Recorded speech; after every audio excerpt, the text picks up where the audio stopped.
Coach, bonjour. Bonjour. Une première question, puisqu'on est début septembre. Est-ce que l'équipe va se renforcer? Oui. Est-ce qu'on peut nous en dire plus ou c'est trop tôt? Non, je peux pas encore en dire plus, mais on a fait signer un défenseur, Issar Dramé, qui va signer cet après-midi.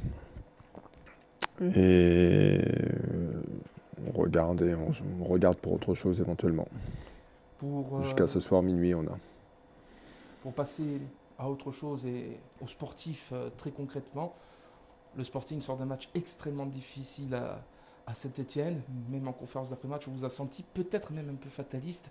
Qu'est-ce qui s'est dit depuis pour essayer de remettre un peu tout le monde en place après une claque et un contenu, il faut bien le dire, assez indigent?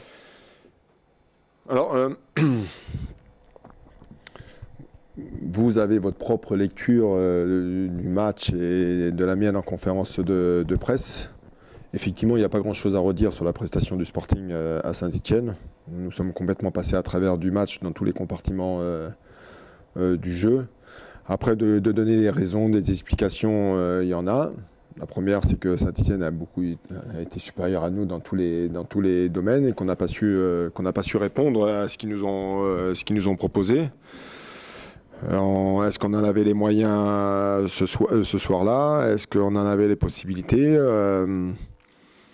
Sûrement pas, parce que voilà, ça a été compliqué pour nous.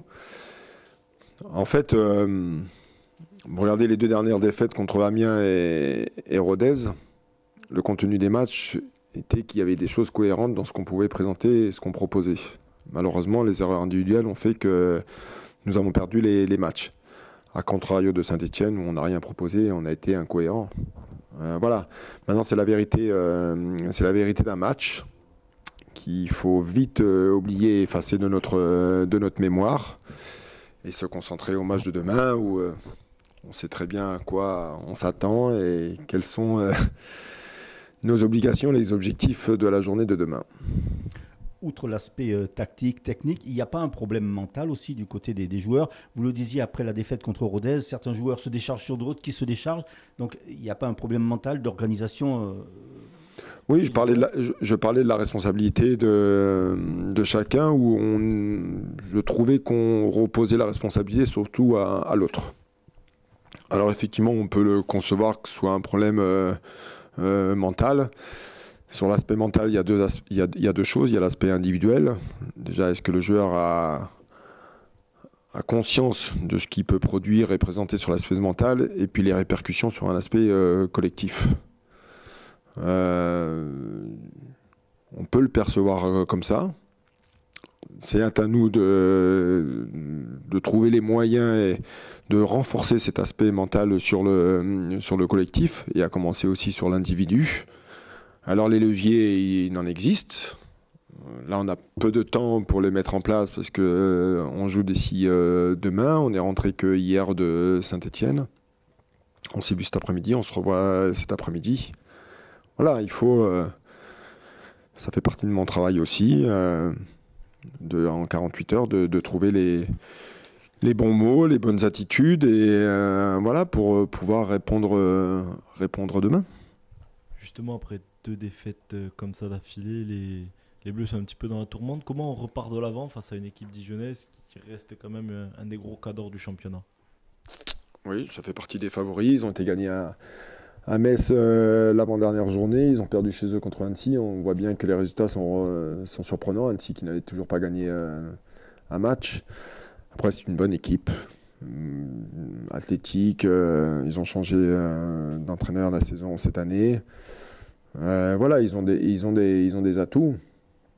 Bien sûr qu'on va se préoccuper de cette équipe de Dijon, mais en fait, nous, on a quand même beaucoup de travail à se préoccuper avant tout de nous, de ce qu'on va pouvoir proposer et présenter.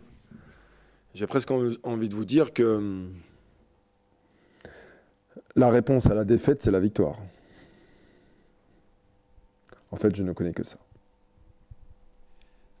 Ça va être un match dans un contexte qui est assez tendu. Comment faire pour le préparer au mieux?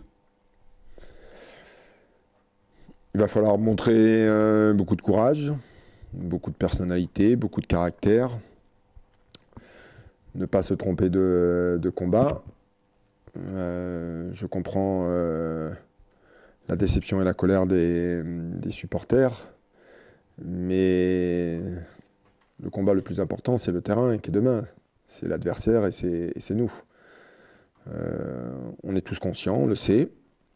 On sait à quoi s'attendre demain. Maintenant, ça fait partie du jeu. Il faut savoir la traverser. Il faut rester serein, calme.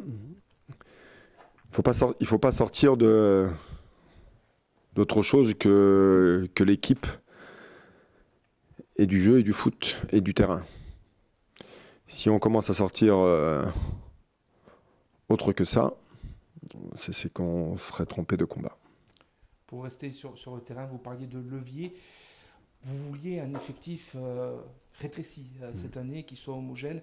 Et aujourd'hui, avec les blessures, que ce soit Magri, que ce soit Kaibou, que ce soit Kevin Chour du côté de Saint-Etienne, notamment sur le secteur défensif, vous n'avez pas énormément de choix, énormément de leviers, y compris pour faire souffler des joueurs qui, individuellement, sont dedans depuis plusieurs matchs. Comment oui, alors, on peut faire c'est une réflexion. Encore une fois, nous sommes qu'au début du championnat.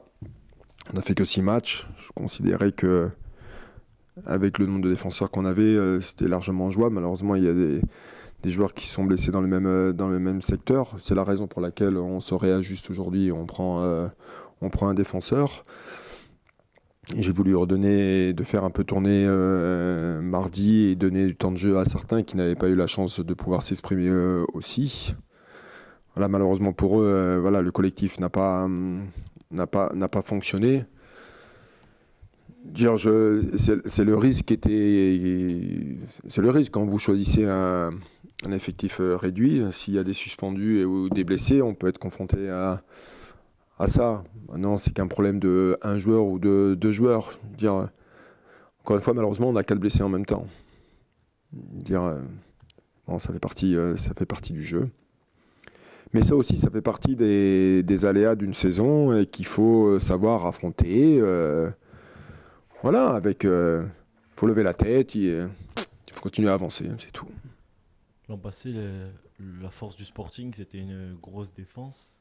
Cette année, on voit clairement que les choses sont inversées. Qu'est-ce qui a changé? Qu'est-ce qui fait que ces choses-là sont inversées? Vous savez, l'année dernière, on me reprochait qu'on ne marquait pas beaucoup de buts et qu'on ne se préoccuperait pas toujours des occasions, même s'il y en avait. Cette année, on marque des buts, même si ces derniers temps, on n'en marque plus. Et on était solide la saison dernière, et là, on l'est moins aujourd'hui. Effectivement, on prend trop de buts.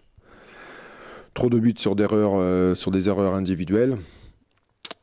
Et on a bien vu que mardi, on a été dépassé sur l'aspect défensif, où ils ont mis beaucoup de vitesse. On s'est fait prendre dans notre dos, on a eu du mal à réagir, on a eu du mal à fermer.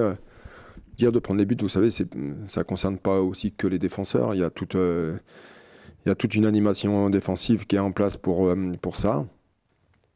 Et effectivement, sûrement tout le monde n'a pas fait le travail. En fait, ça a été un non-match de notre part, c'est tout. Un non-match. On n'en a pas parlé, mais point de vue du groupe, pour demain, hormis les absences donc, de Magri et de Keboué, est-ce qu'il y a autre chose à signaler ou tout le monde est sur le point? Non, Kylian va revenir dans le groupe. D'accord. Franck Magri, ça paraît juste aujourd'hui, malgré qu'il a repris certaines séances, non pas avec le collectif. Donc il y a un risque. Voilà, il n'y a que Kylian qui est certain. On va faire le point aussi cet après-midi concernant Franck. Mais Kylian reviendra dans le groupe. Pour rejoindre la question d'ouverture, on sait que dans le secteur offensif, vous allez avoir un joueur en moins par rapport à ce qui était prévu, Salif Oussouma, qui finalement aura aujourd'hui dans le Sporting. Est-ce que ça va aussi rentrer en compte dans le fait de peut-être faire venir un joueur offensif d'ici la fin de ce mercato? La question se pose, évidemment. Après, n'oubliez pas que nous avons 2 joueurs offensifs qui est blessé en ce moment, Johan et Franck. On a 5 attaquants, c'est pour additionner des joueurs. Mais je ne vais pas vous mentir, la réflexion, elle existe. Johan va être à nouveau opérationnel la semaine prochaine. Franck va à nouveau être opérationnel la semaine prochaine. D'additionner les joueurs aussi. Voilà, donc en fait, il faut poser la tête. Il faut bien réfléchir. On ne va pas prendre des joueurs pour prendre des joueurs. Il y a eu des discussions. Bon, voilà. C'est bon? Allez, super.